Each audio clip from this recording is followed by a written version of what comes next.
अरे सुमित्रा, क्या कर रही हो? आज तो रविवार है। तुम सुबह सुबह क्यों उठ गई भाई? अरे आज तो उमा और धीरज की छुट्टी है और बंटी भी आज स्कूल नहीं जा रहा। अरे वो रात को धीरज उमा से कह रहा था कि उसने बहुत दिनों से मूंग की दाल के चीले नहीं खाए। तो उमा के पास एक ही संडे होता है जब वो अपने दूसरे काम निपटाती है, तो उसने मुझे कह दिया था कि मैं उठकर बना दूं। अब तो मैंने रात को दाल भिगो दी थी, तो सोचा उनके उठने से पहले पीस लूंगी। फिर नाश्ते में चीला वो हरी चटनी के साथ खाता है। बंटी ने हलवा खाने की फरमाइश की थी, तो उसके लिए नाश्ते में हलवा बना रही थी। वो तो सही है सुमित्रा, पर तुम अपनी सेहत का भी तो ध्यान रखा करो। है सुबह सुबह उठकर काम में लग जाती हो। कोई बात नहीं जी, बच्चों की खुशियों में ही मैं अपनी खुशियां ढूंढ लेती हूँ। और फिर तुम तो जानते ही हो, मुझे घर का काम करने की आदत है। अच्छा तुम बैठो, मैं तुम्हारे लिए अदरक वाली चाय बना कर लाती हूँ। एक संपूर्ण गृहिणी, एक अच्छी पत्नी, अच्छी माँ और दादी और एक बहुत अच्छी सास, सभी रूप सुमित्रा में दिखाई देते थे। सबकी इच्छाओं का ख्याल रखना, सारा दिन अपने से ज्यादा दूसरों के बारे में सोचना, यही सुमित्रा की आदत थी। उमा की शादी को 9 साल बीत चुके थे। बंटी अब 8 साल का था। शुरू से ही बंटी अपनी मम्मी से ज्यादा अपनी दादी के साथ रहा, क्योंकि उमा शुरू से ही एक वर्किंग वुमेन थी, इसलिए सुमित्रा ने ही घर को संभाला हुआ था। सुमित्रा की वजह से उमा अपनी सारी जिम्मेदारियों से बची हुई थी। उमा, मैं कल से वेट मशीन ढूंढ रहा हूँ, मुझे कहीं दिखाई नहीं दे रही। धीरज, मैं इस वक्त अपनी एक्सरसाइज कर रही हूँ। तुम जानते हो मुझे संडे मिलता है जब मैं अपने लिए थोड़ा बहुत सोच पाती हूँ। बाकी दिन मेरे ऊपर ऑफिस का स्ट्रेस होता है, इसलिए अपने आप अपनी चीजें प्लीज तुम खुद ढूंढ लिया करो। धीरज बेटा, तुम्हारी वेट मशीन वहाँ पलंग के नीचे रखी हुई है। शांति जब झाड़ू लगाने आई थी तभी मैंने कहा था कि आगे रख दे ताकि तुम्हें दिखाई दे जाए। ओह हाँ उमा, तुमने ही तो बेड के नीचे रखी थी, तुम्हें कुछ भी याद नहीं रहता। अच्छा छोड़ो, मेरे लिए एक बनाना शेक बना दो प्लीज। धीरज प्लीज तुम खुद बना लो ना, मेरी एक्सरसाइज बीच में छूट जाएगी। और हाँ, हो सके तो मेरे लिए प्लीज 1 कप ग्रीन टी भी बना लेना। जब तुम मेरी बात नहीं सुनती तो मैं क्यों सुनूं? अपने आप बना लो। अरे अरे, तुम दोनों आपस में क्यों झगड़ रहे हो? धीरज बेटा, मैंने तुम्हारा बनाना शेक पहले ही बना दिया था। और बहू, तुम्हारी ग्रीन टी के लिए मैंने पानी उबालने रख दिया है, मैं लेकर आती हूँ। थैंक यू माँ जी। अच्छा माँ जी, मुझे एक हेल्प चाहिए थी। आज मेरी सहेलियां काफी समय बाद मुझसे मिलने आ रही हैं, तो आप उनके लिए कुछ चाय पकौड़े का इंतजाम कर सकती हैं? अरे चिंता मत करो, मैं बना दूंगी, इसमें परेशानी की क्या बात है। धीरज बेटा, तुम नहा कर आओगे तो तुम्हारे लिए गरम गरम चीले बना दूंगी। सुमित्रा ऐसे ही चुपचाप सबकी फरमाइश पूरी करती रहती थी। शाम को उमा की सहेलियां मिलने के लिए आती हैं। उन सब के बीच सुमित्रा अकेली ही खातिरदारी में लगी रहती है। सुमित्रा, तुम कब तक अकेली करती रहोगी? बहू को आवाज लगा लो, चाय वगैरह वो भी बना सकती है। तुम जब तक पकौड़े तल रही हो तब तक बहू चाय डाल कर ले आएगी। अरे नहीं नहीं, अच्छा नहीं लगता। बहू सबके बीच उठकर आएगी, परेशान होगी, मैं ले जाऊंगी। अच्छा ये पकौड़ा चक्कर तो बताओ कि नमक कैसा डला है। सुमित्रा, ये गलत बात है। तुम थोड़ी बहुत काम की जिम्मेदारी अब बहू को भी देना शुरू करो, वो तुम्हारे भरोसे कुछ भी नहीं करती है। कोई बात नहीं, बहुएं भी तो बेटी की तरह होती हैं। उमा भी मेरी बहू नहीं, बेटी की तरह है। अच्छा मैं चाय देकर आती हूँ। सुमित्रा सबके लिए चाय लेकर जाती है, पर वो उमा और उसकी सहेलियों की बीच हो रही बात को सुन लेती है और उसके कदम दरवाजे पर ही रुक जाते हैं और आंखों से आंसू छलक आते हैं। हाँ यार, ये तो तू बिल्कुल सही कह रही है। मेरे घर कल बुआ जी और फूफा जी आ गए। मेरी रोटी बनाने वाली ने तो छुट्टी ही कर ली, सारा खाना मुझे बाहर से मंगवाना पड़ा। तभी तो मैं अपने आप को बहुत खुशकिस्मत समझती हूँ।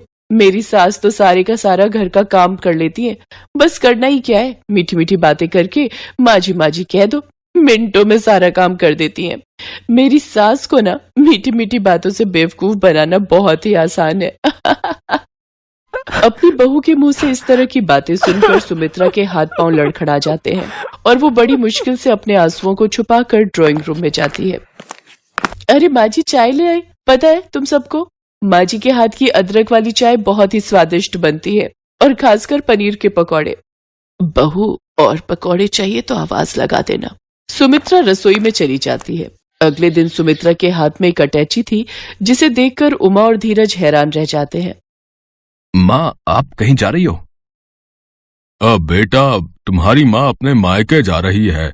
बोल रही है भैया भाभी से मिलने का बहुत मन है, तो मुझे लगा कुछ दिन तुम्हारी माँ को आराम भी मिल जाएगा और अपने भैया भाभी के पास रह भी लेगी। क्यों, ठीक है ना? हाँ, दीपिका की शादी के बाद वहाँ रहना ही नहीं हुआ और जल्दी जल्दी में शादी खत्म करके हम सब लौट आए थे, इसलिए रहने को नहीं गई। 1 महीने के लिए जा रही हूँ, 1 महीने बाद लौट आऊंगी। 1 महीना? उमा तपाक से बोली। सबकी नजरें उसी की तरफ थी, मानो 1 महीना सुनकर भूचाल आ गया हो। क्यों, अब 1 महीना कम है तो कोई बात नहीं, 2 महीने रुकाऊंगी। भैया भाभी तो कहते हैं कि वहां जाऊं तो 3-4 महीने लगा कर आऊं, और वैसे भी धीरज की शादी के बाद यहाँ पर मेरा कोई इतना काम नहीं। चलो अब मैं चलती हूँ, बस का टाइम हो रहा है। बहू, सबका ख्याल रखना। ये रोजाना के कामों की लिस्ट मैंने बना दी है, इससे तुम्हें आसानी हो जाएगी। अब चलो सुमित्रा, मैं तुम्हें बस में बिठा आता हूँ। अपनी सास के अचानक मायके चले जाने से उमा परेशान हो जाती है। उसके ऑफिस का टाइम हो रहा था और उसके हाथ में काम की लिस्ट थी। रसोई में खाने के लिए कुछ भी नहीं बना था। हाँ, माँ जी अचानक मायके चली गई, मैं सब काम कैसे करूंगी? राशन लाना है, प्रेस वाली से कपड़े लेने हैं, रोजाना का दूध सुबह 6 बजे उठकर लाना है, और ये इतने सारे काम, सब कैसे होगा? मम्मी, मेरा लंच, मुझे आज लंच में येलो कलर का पुलाव लेकर जाना था। मम्मी, दादी कहाँ है? दादी, दादी, वो तो मेरे रेडी होने से पहले ही मेरे स्कूल का लंच तैयार कर देती हैं। माँ के बिना मैं क्या करूंगी? उनके बिना तो ये घर घर ही नहीं है। मुझे कुछ समझ नहीं आ रहा, मैं माँ जी के बिना सब कुछ कैसे संभालूंगी? अचानक उमा बहुत तेज रोने लगती है। धीरज उसे चुप कराता है, पर उमा और जोर से रोने लगी। तभी दरवाजे की घंटी बजती है।